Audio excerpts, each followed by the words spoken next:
Hey guys, and welcome to my review of HBO's House of the Dragon Episode 2, The Rogue Prince. Okay, so that was another great episode. I gotta say, so far at least, they're hitting it out of the park. There were a few small things I didn't love in this episode, but not enough to derail my enjoyment in any significant way. So let's just dive right into the best moments of the night. But before we get to the top 5, some honorable mentions are the Targaryen bloodline intro credits, as I especially liked what I think was the split of the various branches from King Jaehaerys and his wife Alysanne.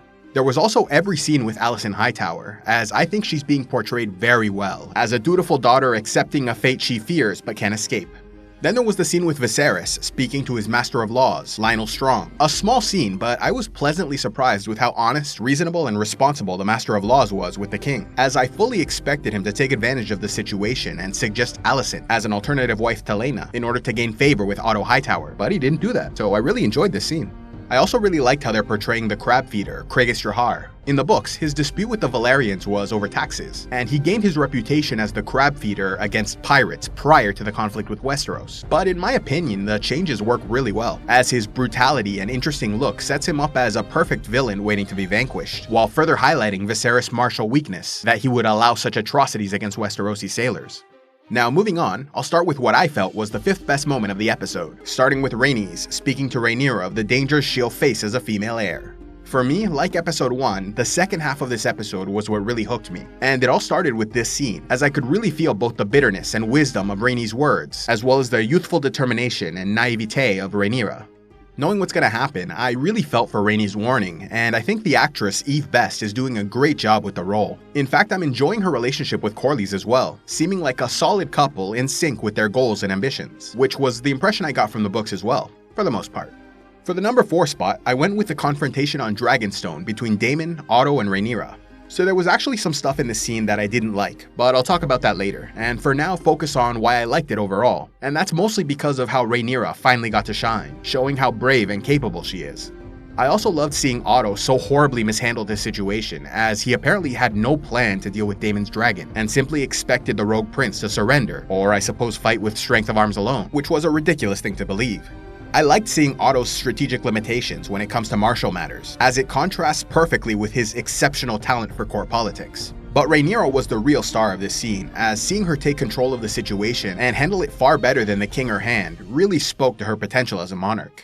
For the 3rd best moment of the episode, I chose the scene before the confrontation on Dragonstone, and that was the meeting where the small council learned of Daemon stealing the dragon egg. Seeing the mounting anger in the king was great, as was the look of shock and outrage, which seemed to mask joyous glee from Otto Hightower, who no doubt thanked the gods Daemon was such a fool. But I was especially struck by Rhaenyra's look of hurt and anger when she learned her uncle took Dreamfire, reserved for her deceased younger brother. Although I like how the show is depicting the weakness of King Viserys, it's also infuriating to see him act so meek and gently during times when decisive action is required. That's why I was thrilled to see the king take charge and head off to face his brother in person. For a moment, I actually gained some respect for him, but of course that was immediately squashed by Otto Hightower's interference. For me, this was such a personal slight that Viserys needed to go in person. However, I can't deny that sending Otto probably hurt far worse than anything, because like the hand pointed out, Daemon realized his actions were so petty they didn't even merit the king's attention. For the 2nd best moment of the episode, I chose the final scene between Daemon and Corlys, where they discussed an alliance to defeat the crab feeder and liberate the Narrow Sea. This contained much of what I was waiting for regarding House Velaryon, as we got a nice little history lesson explaining their past and an interesting look into Corlys as a character, as he inherited a name and bloodline, but built the wealth of his family primarily on his own through his incredible sea voyages to the lands of the East. There's no way a man so accomplished with the largest fleet and most wealth in the kingdom could possibly stand by and let his daughter be rejected by a king who also refused to protect a vital shipping lane essential to his family's continued prosperity. Going to Daemon was definitely the right choice, as a war outside the 7 kingdoms was exactly the right place for a man of his talents to shine. Moving on to what for me was the best moment of the episode, and that was the king announcing his betrothal to Alicent Hightower. My god, was that tense and utterly captivating. Watching Rhaenyra's eyes as she slowly figured out what was happening, the look of restrained panic in Alicent, the outrage from the usually calm and level-headed Corlys, and the look of utter satisfaction on the face of Otto Hightower made this an incredible moment and left me eager for more. As much as I dislike Otto Hightower, I can't help but respect his political skill, reminding me very much of Littlefinger from Game of Thrones. Overall, an amazing scene. So those were my top 5 moments for the episode, and I definitely think this was a great follow-up to episode 1. However, there are a few small things I'm starting to notice that aren't ideal in my opinion, but so far none of these things are overly concerning. For me, the biggest criticism would be the characters of Daemon and Mysaria. In episode 1, I loved the way they portrayed Daemon Targaryen. I thought they struck the right balance of capable and reckless. However, in episode 2, I actually really didn't like the way he behaved. Neither his actions nor his dialogue seemed intense enough. To me, he came across as passive and thoughtless, purposely putting himself in no-win situations with no plan or idea on what to do next.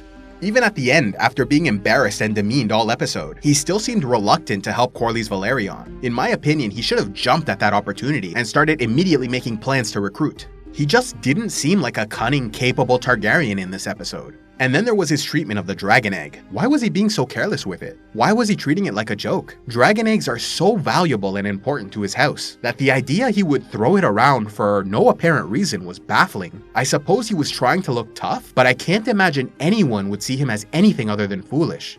Then there was Mysaria, which for me was another disappointment. As in the books, she is a highly capable, ambitious woman with a talent for spycraft, nicknamed Misery and the White Worm. I think the books presented her as a far more interesting and compelling character. They may very well develop her more later on and have her learn to play the game over time, but it was kind of shocking to me seeing her tell Daemon she was afraid and simply wanted to be protected, cause it just seemed so unlike my impression of her from the books. But again, neither of these things are really all that big a deal, especially since we're only in episode 2. It's entirely possible things will change as we progress further along.